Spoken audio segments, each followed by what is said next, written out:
मैंने कहा जय श्री कृष्ण, जय श्री कृष्ण, हरे कृष्ण, हरे कृष्ण, हरे हरे, राम राम।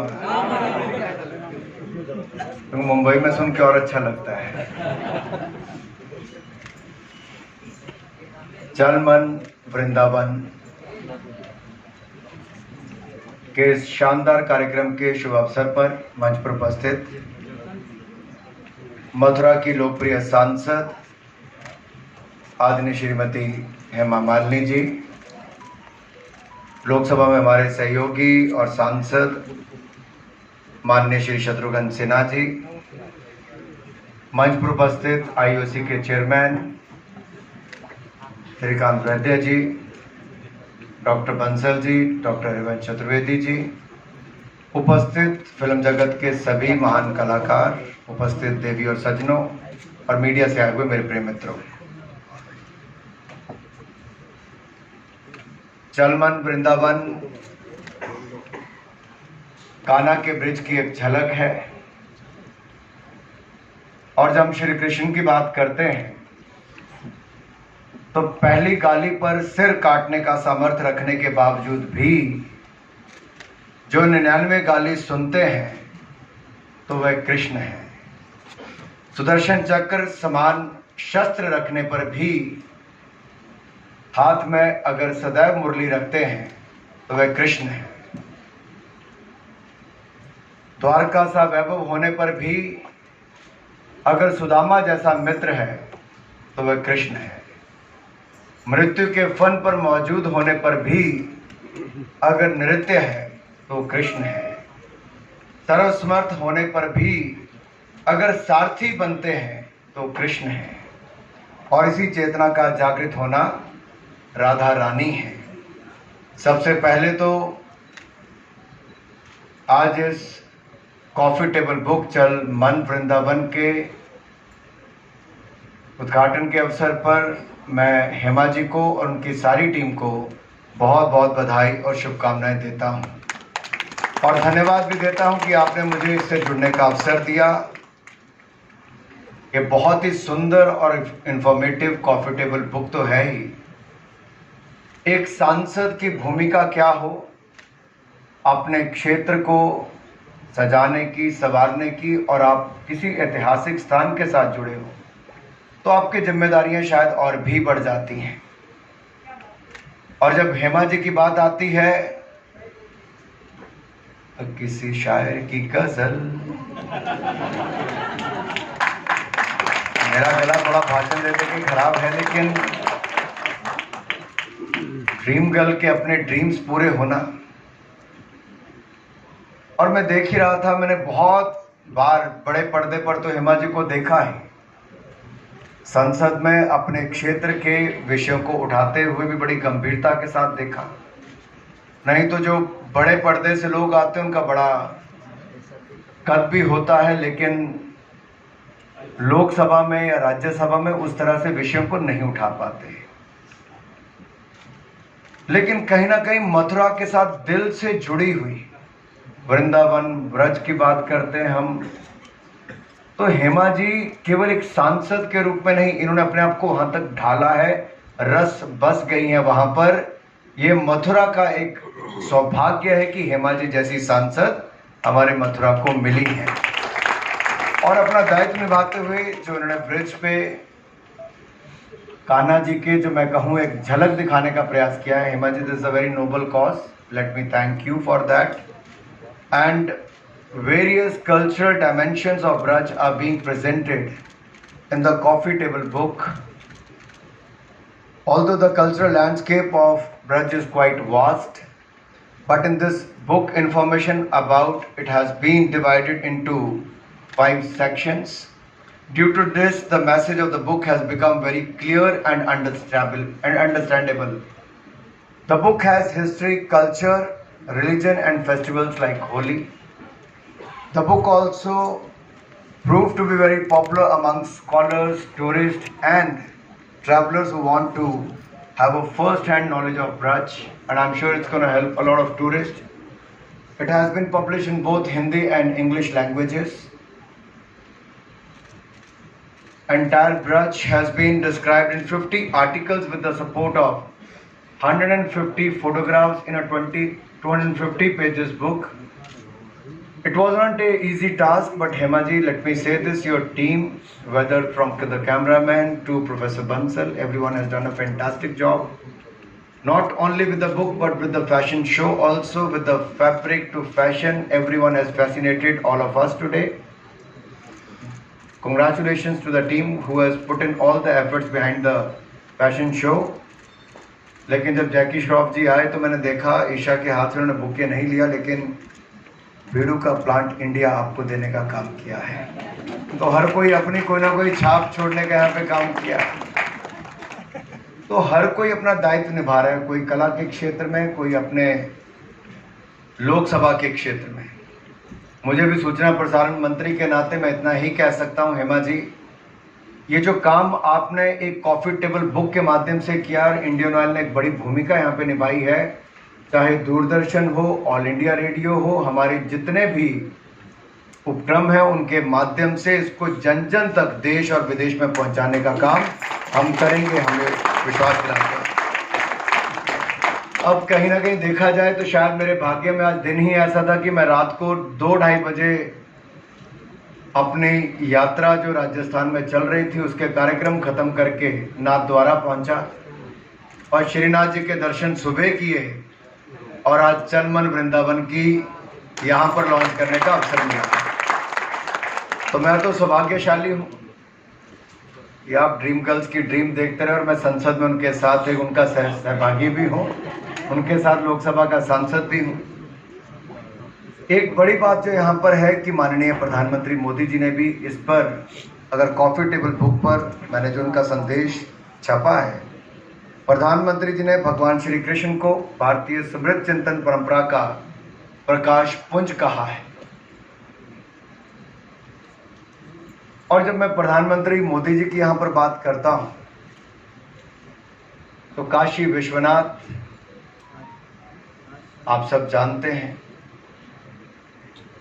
कैसे कैसे प्रयास मुगलों के ज़माने से लेकर उसके बाद तक होते रहे, लेकिन शायद ये सौभाग्य उनको ही मिलना था कि 9 वर्षों में अगर दिव्य और भव्य सोमनाथ धाम का निर्माण हुआ, दिव्य और भव्य केदारनाथ धाम बनी, दिव्य और भव्य काशी विश्वनाथ धाम बना, दिव्य और भव्य महाकाल लोक और अब दिव्य और भव्य अयोध्या धाम में भव्य राम मंदिर भी बनकर लगभग तैयार हो गया है।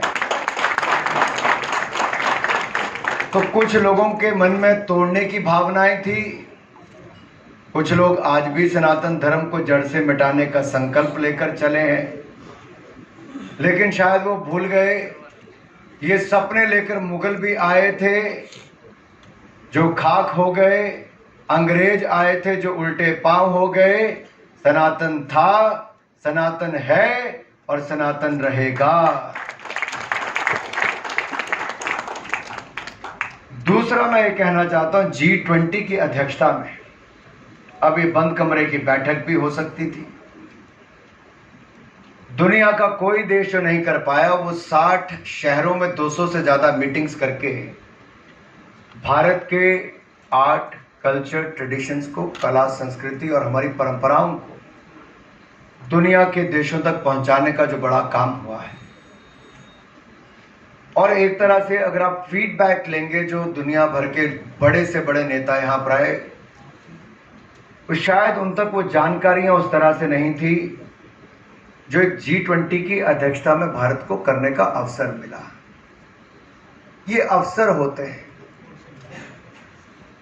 करने के लिए तो बैकड्रॉप कुछ भी हो सकता था, लेकिन कोणार्क सन टेम्पल की ही बैकग्राउंड क्यों दिखाई जाए, या अन्य देशों के ऐसे कौन से प्रमुख संस्कृति से जुड़े हुए ऐसे वो अलग अलग प्रतीक चिन्ह वहां पर रखे गए थे जिसको देखकर उन देश के लोगों को भी लगा कि नहीं, हमारे देश की संस्कृति और धरोहर पर भी भारत ने किस तरह से गर्व करने का अवसर प्रदान किया है।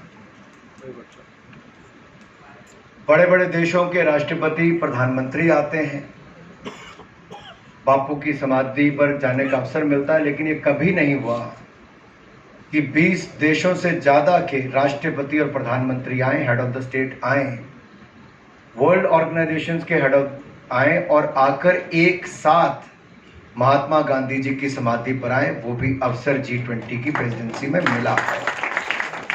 नए भारत की बुलंद तस्वीर डिजिटल इंडिया इमर्सिव टेक्नोलॉजी या RBI की डिजिटल करेंसी हो, भारत की डिजिटल पेमेंट्स हो, उसके माध्यम से मिला।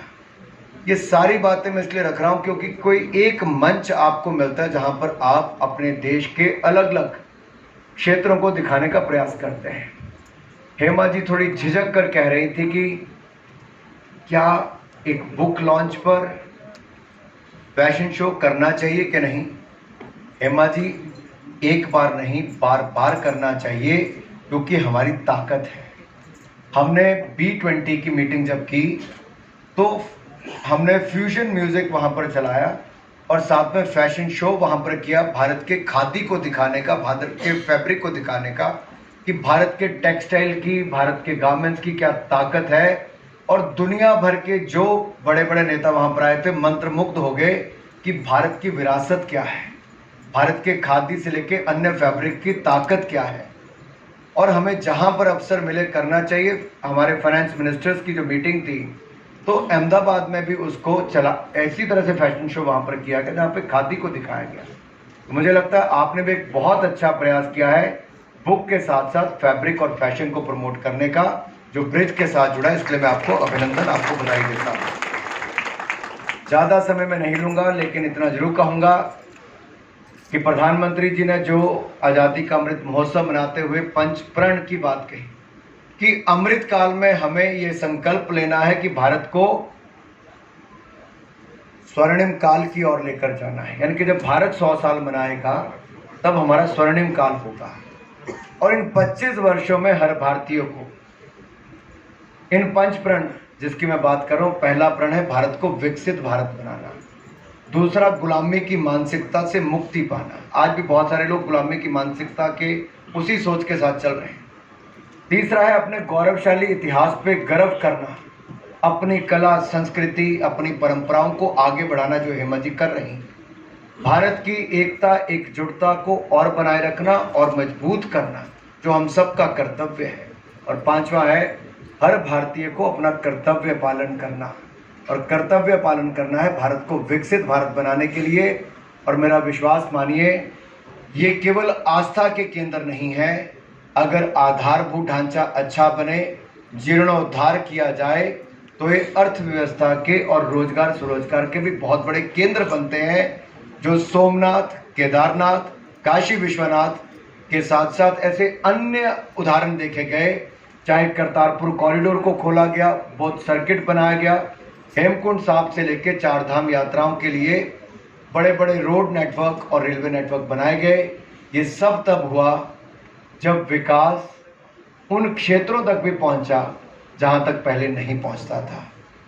हेमा जी, अगर आप जैसी सांसद और मोदी जी जैसे सांसद ऐसे क्षेत्रों को मिलते रहेंगे तो जहां तक वर्षों तक किसी की नजरें नहीं पहुंची थी, जो कभी उपहास के केंद्र बने रहे, वो आस्था के केंद्र आज विकास के माध्यम से एक बहुत बड़ी पहचान, जो इतिहास से लेकर भविष्य की पीढ़ियों को आपने देने की शुरुआत की है, उसके लिए मैं आपका बहुत बहुत आभार प्रकट करता हूं, आपको धन्यवाद करता हूं।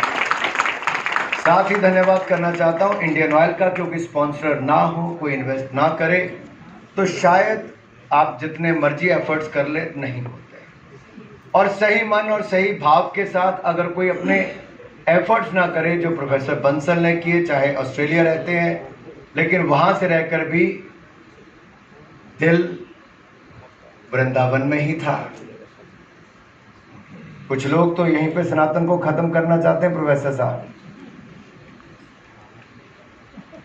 लेकिन ये प्रभु की लीला ऐसी है कि 200 देशों में भी इस्कॉन का काम चल रहा है। दुनिया भर के लोगों को कोविड के समय अगर मानसिक तनाव हुआ, उससे पहले भी बाद में, तो उसको कहीं पे अगर सुख, आराम और मन की शांति कहीं मिलती है तो भारत की स्पिरिचुअलिटी में और भारत की इसी भूमि पर आकर मिलती है। और जहाँ मैं भारत की भूमि की बात करता हूँ और मिट्टी की बात करता हूँ, तो ऐसे तो मिट्टी को माटी भी कहा जाता है, कहीं भूमि कहते हैं, परंतु ब्रज की मिट्टी को ब्रज रज कहलाने की महिमा प्राप्त है। और ब्रज रज श्री राधा रानी और भगवान कृष्ण की चरण रज है। आप वहाँ पर कई साधु संतों को सुबह नहाने से पहले ब्रज रज शरीर पर मलते हुए पाएंगे। ऐसा कहा जाता है कि ब्रज के 84 कोस के क्षेत्र में मात्र आप भर जाने से श्रद्धालुओं पर भगवान की विशेष महिमा हो जाती है।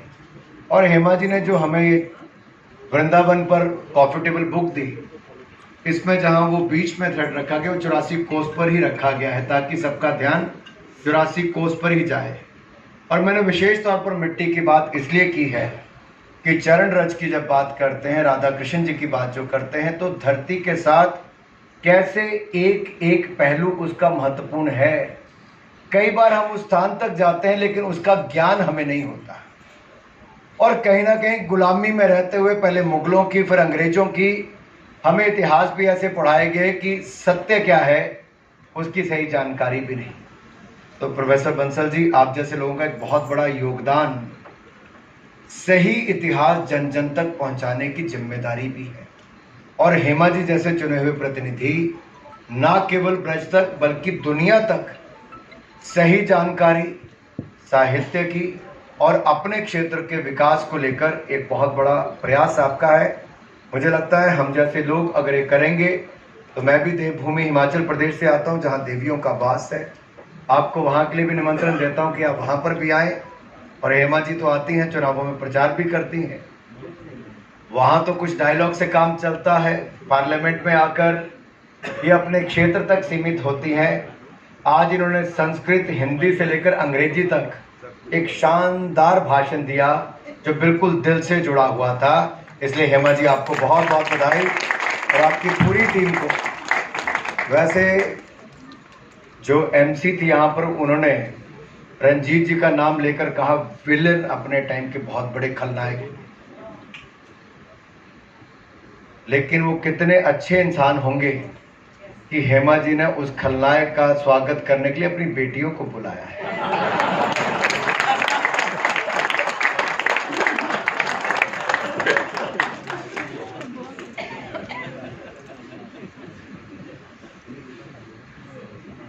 ऐसा है कि नहीं? और जब शत्रु जी ने कहा शॉल चाहिए शॉल चाहिए, तो ईशा ने चुपचाप खामोश हो जाइए, नहीं कहा, नहीं कहा। शत्रु जी देखिए साफ साफ मुकर गई है बिल्कुल। पूनम भाभी से पूछिए, पीछे पूनम भाभी को पता है सब कुछ।